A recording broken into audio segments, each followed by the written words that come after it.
everyone, my name is Deni. Climate change refers to long-term shift in temperatures and weather patterns. The shift may be natural, such as through variations in solar cycle. Climate change is one of the most complex issues facing us today. It involves many dimensions, such as science, economic, politics, and society, moral, and ethical questions, and it's a global problem, first on local scales, that will be around for decades and centuries to come.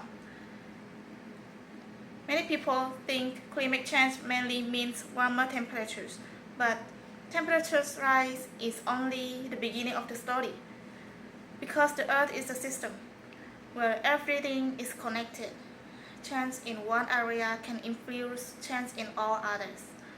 The consequences of climate change now include, among others, intense drought, water scarcity, severe fires, sea levels, flooding, melting, polar ice, catastrophic storms, and declining biodiversity. Climate change can affect our health, ability to grow food, housing, safety, and work. I think that we should prevent the climate change because it is not easy to adapt the climate change, especially from this era. The temperatures is getting higher and higher, and we are all just a normal people. It will get more difficult for us to adapt the climate change in the future because, as I have said, there are so many consequences of the climate change. The environment will getting more worse than this day. Maybe we can force to get used to the climate change as a healthy people.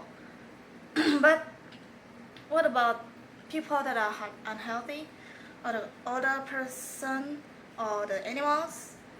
They will be living a difficult life because of the harsh environment. If we don't try to prevent the climate change, not only us as a person get the consequences, but it also impacting the animals because of us, a highly intelligent humans. So it will be better for us to prevent it, and we still have to change. Short-lived climate pollutants, including black carbon, methane, hydrofluorocarbons, and tropospheric ozone, are powerful climate forcers with global warming potential many times that are carbon dioxide.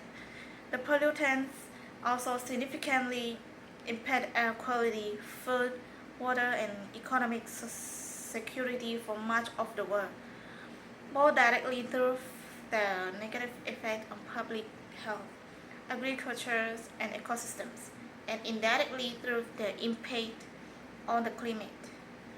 The measures and technologies to reduce short-lived climate pollutants are available today and are practical, technically feasible, and cost-effective.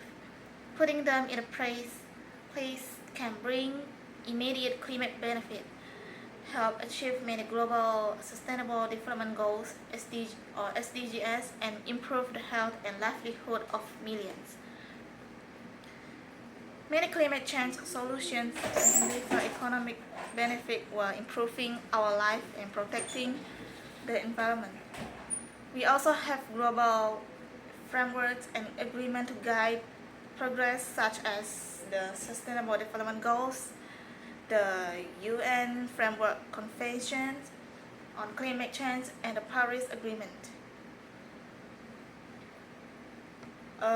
Switching energy system from fossil fuels to renewable like solar or wind will reduce the emission driving climate change. But we have to start right now.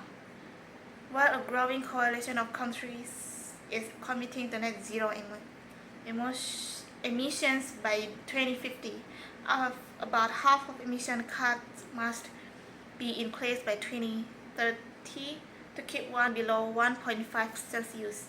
Fossil fuel production must decline by roughly 6% per year between 2020 and 2030. delayed effort to mitigate either carbon dioxide or short-lived climate pollutants emissions will have negative and potentially irreversible consequences for global warming, rising sea levels, food security, and public health. Due to their relatively short lifetime in the atmosphere, ranging from a few days to a few decades, reducing short-lived climate pollutants can rapidly slow the rate of global temperature rise, complement effort to mitigate carbon dioxide emissions and keep warming below 2.2 Celsius. The climate and clean air coalition measures can cut methane emissions by at least 40% and black carbon by up to 70% by 2030, and virtually eliminate 99.5% high global warming potential hydrofluorocarbons altogether by 2050, all compared to 2010 levels. Reducing short-lived climate pollutants provides other significant benefits. These include preventing millions of premature deaths, annually improving food security by avoiding tens of millions of tons of annually staple crop losses, protecting vital ecosystems and ecosystem services, reducing the risk of dangerous and irreversible climate tipping points, and making significant contributions to achieving the 2030 Agenda for Sustainable Development. Okay, that's all my opinion about why we should preventing the climate change. Thank you for listening.